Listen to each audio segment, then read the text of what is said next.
So that's the front of the building. That would have been one of the windows.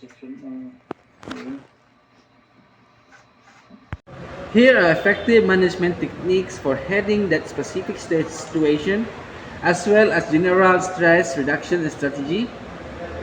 Management techniques for the approaching deadline scenario when faced with an intimidate, the high pressure, the time management crisis. This is the one to describe a focus on containment and prioritization. Stop and breathe. The, the first step to break the anxiety circle rapid prioritization, the incense shower matrix, quick exercise, the task using the example matrix, urgent and important, the major project in the urgent new task, stop and What are effective management technique for handling that specific situation, as well as a general stress reduction strategies? What are the effective management like kanang yun sa inyo pag-handle sa inyong stress para maka-aware mo?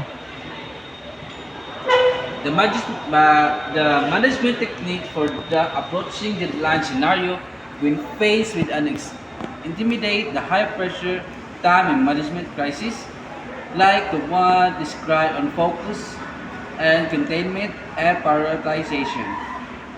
Everybody's for example, stop and breathe. How can you define For example, Stop and everybody inhale, Example, stop and breathe. exhale. Para tumalis na to. can you determine Stress reduction. Okay. Dapat kita makuha sa karedyon. Ginhaw, klaw. Kaya aron po kita ma-stress sa stress sa diha. Dapat kalma ron. Okay, so for to handle stress, how can you if you are conflicting time with your the important like project, what can you The first thing I do is okay, we need to finish the project first. Dali ra mahuman ta para hindi bitaw ka ma-stress kung una sa ano pa gumata mo ba kung bidog din naman project niya kabisa niya project ko sa dapat Okay. atong unahan din is relax ang mind dayon nansiran tong asay dali mahuman para pohon kung mahuman na ka sa katong unang activity ay hanap ko sa feeling ka ma-stress. okay, mate. So like you said, instead of looking of daunting a major project, identify the absolute smallest next steps so you can complete in the next 15 minutes. Focus on solely on that one action. Like communicate and delegate. If possible, notify the relevant parties that a new urgent task or causing a delay to the original. And colleague can handle one of the urgent calls or emails. General technique for long-term stress management is Continue. determine the proactive time management. The time blocking skill those specific blocks of time in your calendar for focused work on a major project, emails, then even breaks. The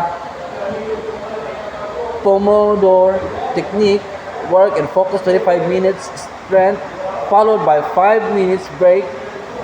This prevent the burnout, the maintain focus, to learn to say no, to approach, understand, and your capacity to decide on non-essential tasks diplomatically or negotiate later and details.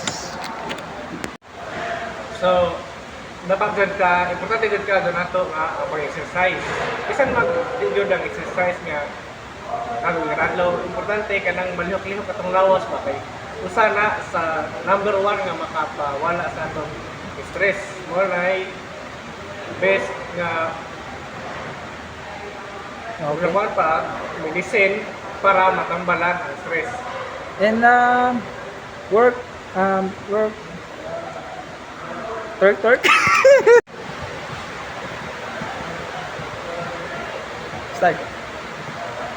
Usa pod sa makapawa sa stress bitaw kanang imong feelings na imong gibati kinahanglan ko na natong i-share sa imong pamilya, igagaw, amigo para na kay mapahungawan sa imong kuan ba. Okay, diba? Di pud ka magluod. Parang dapat gud pod nga ato tong i-share ang kasi atong gibati kanang nabatay problema, kapag problema aron di pud ka ma-stress. Thank you. So that's the front of the building. The bar would have been one of the windows.